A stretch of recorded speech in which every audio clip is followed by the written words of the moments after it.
감독의 자격이 이제 그 앞에 3장 그죠? 1절에서부터 7절에 나와 있죠. 감독의 자격 중에 나그네를 대접한다, 또 가르친다, 그리고 외인에게서도 선한 증거를 받은 사람이 되어야 된다. 그래서 사적인 것보다는 보다 공적인 교회를 대표하는 사람으로서의 자격을 얘기했다, 그렇게 볼 수 있습니다. 집사의 자격을 이제 오늘 얘기합니다. 정중하고 또 깨끗한 양심을 가져야 되고 믿음의 비밀이 있어야 된다라고 하는 거죠. 믿음의 비밀이라고 하는 게 어떤 숨겨진 비밀을 얘기하는 것이 아니라 자기 나름대로의 신앙 간증이 있어야 된다. 쉽게 얘기하면 그런 내용이 아닐까 생각합니다. 집사는 집사로서의, 직분을 맡은 자는 직분을 맡은 자로서의 자기 책임과 의무를 감당할 줄 알아야 된다는 거죠. 그죠? 교인들을 통해서도 마찬가지고 밖에 나가서도 내가 디아코노스라고 하는 이 집사라고 하는 청지기로서의 본분을 잘 나타내고 감당하는 사람이 되어야 된다. 그런 말입니다. 그 다음에 깨끗한 양심이라고 하는 것은 그래요. 사람이 선한 양심을 갖고 살아야 되는데 그런데 그 선한 양심을 잃게 되면 그죠? 죄악이 밀려오고 여러 가지 세상 풍파 속에서 이리 휩쓸리고 저리 휩쓸려서 기준 없이 살아갈 수밖에 없어요. 선하고 깨끗하게 생각해야 돼요. 깨끗한 양심이라고 하는 것은 자기 마음을 지킬 줄 아는 사람. 그것을 이제 자격 요건으로 얘기하고 있다라고 하는 거죠. 그 다음에 부정적인 이야기가 나오죠. 일구이연하지 말아라. 여기서는 이 말했다가 저기서는 저 말했다가. 교회 속에 직분자들 가운데 일구이연이 많아지기 시작하면 교회가 안정할 수가 없어요. 편안할 수가 없어요. 이쪽에서는 이렇게 얘기했는데 저쪽에서는 또 저렇게 얘기해요. 믿을 만한 행동을 못하는 거죠. 그게 맨 처음에는 이쪽에서 이런 얘기하고 저쪽에서 저런 얘기한 것이 들키지 않겠지만은 그러나 시간이 지나면 다 알게 되는 거 아니겠어요?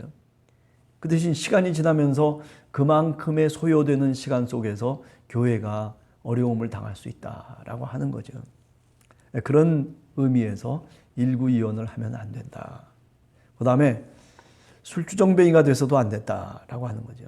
술주정뱅이, 술에 임박힌 사람, 술을 마시고 부어라 이래서는 안 된다는 거죠. 왜냐하면은 그 술이라고 하는 것이 결국에는 사람을 죄악으로 이끌고 저 시험 속에 빠지게 할 때가 있다라고 하는 것은 우리가 역사 속에서도 너무나도 잘 알고 있는 거죠. 우리 주변에도 그런 분들 많이 있어요. 술 때문에 폐가 망신해 버리는 사람들도 있고 술 때문에 건강 해쳐가지고 그래가지고 결국 병원 신세를 질 수밖에 없는 경우들도 있고 그렇죠. 요새는 그런 분들이 많지 않지만은 옛날에는 고주망태 돼가지고 그저 이리저리 비틀거리면서 낮에도 돌아다니시는 분들도 있는 것을 봤었죠. 우리가 다. 집사가 적어도 교회 다니는 사람이 그렇게 돼서는 안 된다. 우리 한국교회는 특별히 이제 술에 대해서 굉장히 교회가 부정적으로 생각을 하지 않습니까?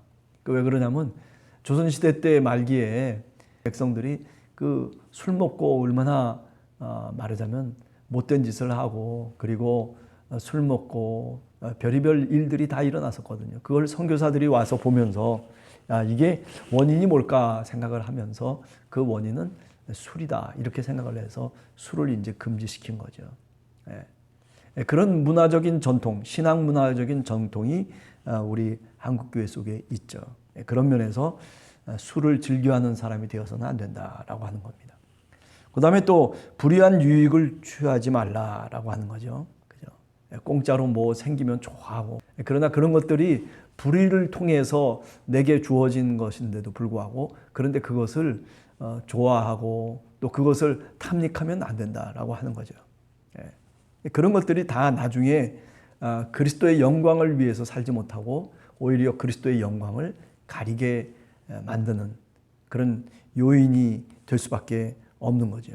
자녀들을 잘 다스릴 줄도 알고 가정을 잘 돌볼 줄 아는 살필 줄 아는 그런 사람이 집사가 돼야 된다라고 하는 거죠. 여자 집사의 경우도 마찬가지죠. 11절에 보면 여자 집사들도 이와 같이 정숙하고 또 모함하지 아니하며 조금 좀 부정적인 게 들어가죠. 모함하지 않는다. 말을 많이 하다 보면 이런 남 험담하는 일들이 생길 수 있거든요. 그래서 남 잘했다. 저 사람 정말 참 칭찬하는 그런 격려의 말보다는 주로 이제 많이 모이면은 얘기가 진행되다가 갑자기 그런 쪽으로 가는 경우들이 많이 있거든요. 그렇기 때문에 여기 얘기하는 모함하지 말라라고 하는 게 뭐 의도적으로 어떻게 한다라고 하는 그런 의미보다는 험담이나 뭐 그런 얘기들을 얘기하고 있는 거죠. 그죠? 절제하며 모든 일에 충성된 자라야 한다. 그렇게 말하고 있습니다. 하나님의 집에서 어떻게 행해야 할지를 알게 하려 하는 것이다. 이 편지를 쓰는 목적을 얘기하고 있어요. 편지를 쓰는 목적이 뭡니까? 하나님의 집, 다시 말하면 교회 속에서 과연 어떻게 행해야 할지를 너로 하여금 알게 하기 위해서다. 그래서 앞에 여러 가지 이야기들을 쓴 거죠. 그죠? 교회는 이래야 된다. 또 직분을 맡은 사람들을 임명하면서 이런 사람들을 선택해야 된다. 그래서 그들에게 직임을 주어서 교회가 그리스도의 몸된 지체로서의 역할을 잘 감당할 수 있어야 된다라고 하는 것을 얘기하려고 하는 거죠. 그러니까 오늘 이 목회서신이라고 하는 것은 이런 목적하에서 사실은 쓴 겁니다. 그죠? 교회를 어떻게 운영하고 또 교회는 어떤 식으로 나가야 되는지 그런 여러 가지 것들에 대한 지침을 사도 바울 선생이 디모데에게 준 내용이 바로 이 목회서신이다. 이렇게 얘기할 수 있죠. 교회라고 하는 것이 성전을 대신한다라고 하는 개념으로 바뀌고 있다라고 하는 것을 우리가 알 수 있죠. 이미 바뀌어진 거죠. 그죠? 하나님의 거룩한 집. 그것이 바로 교회고 또 믿음의 공동체다라고 하는 것을 이야기하고 있는 겁니다. 그러니까 다시 말하면 이것은 보이는 교회를 좀 상당히 강조하고 있다라고 하는 측면이 있죠. 그러니까 보이는 교회라고 하는 게 뭐 신학적인 내용이 아니라 제가 얘기하는 것은 건물이라든지 또는 집이라든지 뭐 이런 것들을 얘기할 수 있겠죠.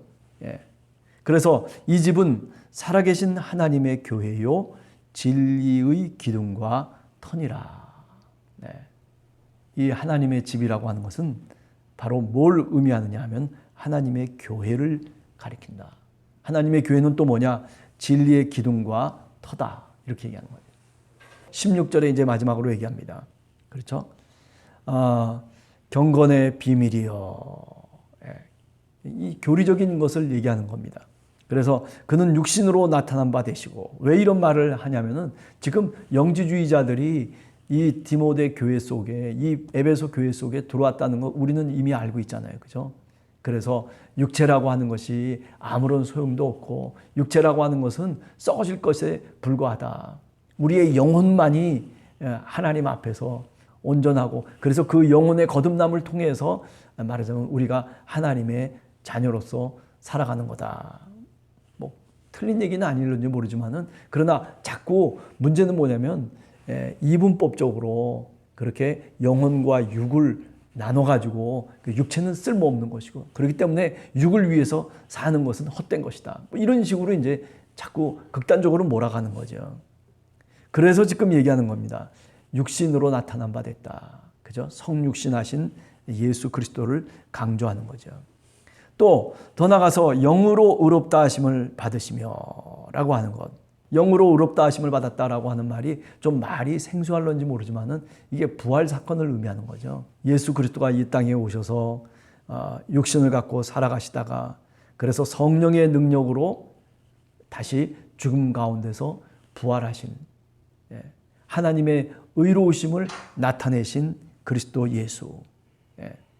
또 천사들에게 보이시고 라고 하는 것, 부활 승천하셔서 천사를 통해서 떠받드는. 그래서 우리가 사도행전에 보면은 천사들이 갈릴리 사람들아 어찌하여 너희가 하늘만 쳐다보느냐, 올라가신 그대로 내려오실 것이다 라고 하는 말씀을 천사들이 얘기를 하죠.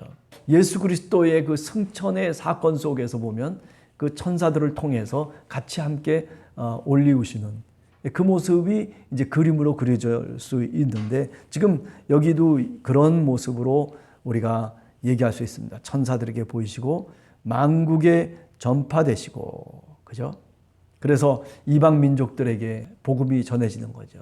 우리가 사도행전을 통해서 보면 맨 처음에는 유대인들을 통해서 시작된 복음의 출발이지만은 그것이 이방인들에게 확장돼 나가는, 하나님의 성령께서 그렇게 사도들을 통해서, 교회를 통해서 그런 역사를 이루어 가신다라고 하는 것을 우리가 분명히 알게 됩니다. 그래서 세상에서 믿음 바 되시고 영광 가운데서, 그죠? 영광 가운데서 올려지셨다. 그래서 우리가 빌립보서 2장 6절 이하에 보면, 그죠? 이제 하나님의 보좌 우편에, 그 영광의 보좌 우편에 앉아 계신 바로 그분이 그리스도 예수 우리 주님이시다라고 하는 것을 신앙으로 고백하는 거죠. 여기도 똑같은 고백이 지금 약간의 뭐라 그럴까요? 표현 방식을 달리해서 지금 우리들에게 이야기해 주고 있는 거죠. 이것이 바로 뭐냐면은 예수 그리스도의 사역의 일생이에요. 이게 이제 히브리서에서도 마찬가지입니다. 히브리서 1장 1절에서 4절에 보면 바로 그런 얘기가 또 다시 나옵니다. 고대 세계 속에서는 신앙에 대한 확신들이 없는 거예요. 여러 가지 많은 이야기들이 오고 가기 때문에 교회가 분명한 기준을 잡아줄 필요가 있는 거죠. 신앙 고백적이고 교리적인 내용들이 사도 바울을 통해서 디모데에게 전승되고 있다라고 하는 것을 우리가 알게 됩니다. 하루를 시작하면서 우리들도 집사로서 또는 직분을 맡은 사람들로서 과연 세상 속에서 직분의 책임을 잘 오늘 또 감당하고 살아가고 있는지 한 번 더 우리 자신이 기도해야 되고, 또 그리고 그런 직분을 잘 감당할 수 있게 해달라고 우리가 하나님께 무릎 꿇고 기도하는 것이 마땅하지 않나 생각합니다. 오늘 하루도 주님께서 여러분들과 함께 하셔서 주님의 복된 은혜가 삶 속에 넘쳐나기를 간절히 기도합니다.